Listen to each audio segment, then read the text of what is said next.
இயேசு கிறிஸ்துவில் பிரியமுள்ள சகோதர சகோதரிகளே, அன்னையுடைய அன்பு பிள்ளைகளே, இயேசுவின் இனிய நாமத்தில் உங்கள் அனைவருக்கும் இனிய காலை வணக்கம். இன்று திங்கட்கிழமை. இன்றைய நாள் இனிய நாளாக ஆசிர்வதிக்கப்பட்ட நாளாக அமையட்டும். நீங்க எல்லாரும் நல்லா இருக்கணும்.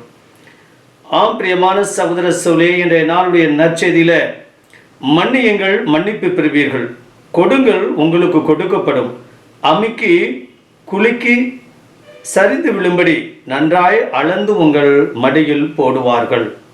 நீங்கள் எந்த அளவையால் அளக்கின்றீர்களோ அதே அளவையால் உங்களுக்கும் அளக்கப்படும் என்று ஆண்டவர் கூறுகிறார். பிரியமான சகோதர சகோதரிகளே, நாம் கொடுப்பதே நம்மை வந்து சேரும்.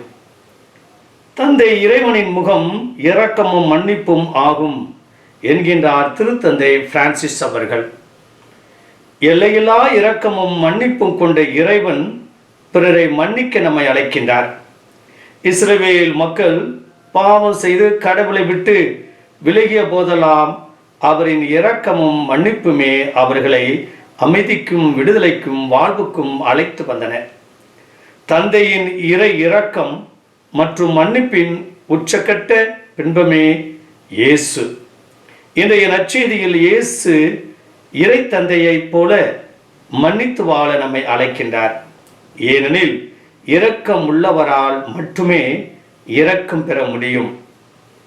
இரக்கமுள்ள இதயம், தீர்ப்பிடாத உள்ளம், மன்னிக்கின்ற மனது, இவை இறைவன் குடியிருக்கும் கோவில்.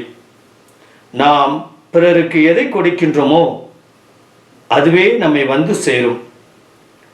எந்த அளவையால் நாம் அளக்கின்றோமோ அதே அளவையால் நமக்கும் அளக்கப்படும் என்பதை உணர்ந்து தீர்ப்பிடாமல், பழி வாங்காமல், மன்னித்து நடமாடும் கோவிலாக வாழ்வோம். பரலோக தந்தை இறைவா, இந்த அருமையான இனிமையான நாளுக்காக உமக்கு நன்றி. இன்று திங்கட்கிழமை சிறப்பான விதத்தில் எங்கள் குடும்பத்தில் படிக்கக்கூடிய 12ஆம் வகுப்பு அரசு பொதுத் தேர்வு எழுதக்கூடிய எல்லா பிள்ளைகளையும் இந்த நாளை நினைத்து பார்க்கின்றோம். ஆசிர்வதியும் ஆண்டவரே, அவருடைய கரமாக அல்ல உம்முடைய கரமாக மாற்றும். அவருடைய சிந்தனை, எண்ணங்கள், ஞாபக சக்தி, எழுத்து ஆற்றல், படைப்பு அத்தனையும் ஆசீர்வதித்து நல்ல மதிப்பெண்கள் பெறக்கூடிய வல்லமையும் பாக்கியத்தையும் தாரும். அப்பா, நீர் இரக்கம் உள்ளவராக இருந்தீர், நாங்களும் இரக்கம் உள்ளவராக இருக்க எங்களுக்கு கற்றுத்தாரும்.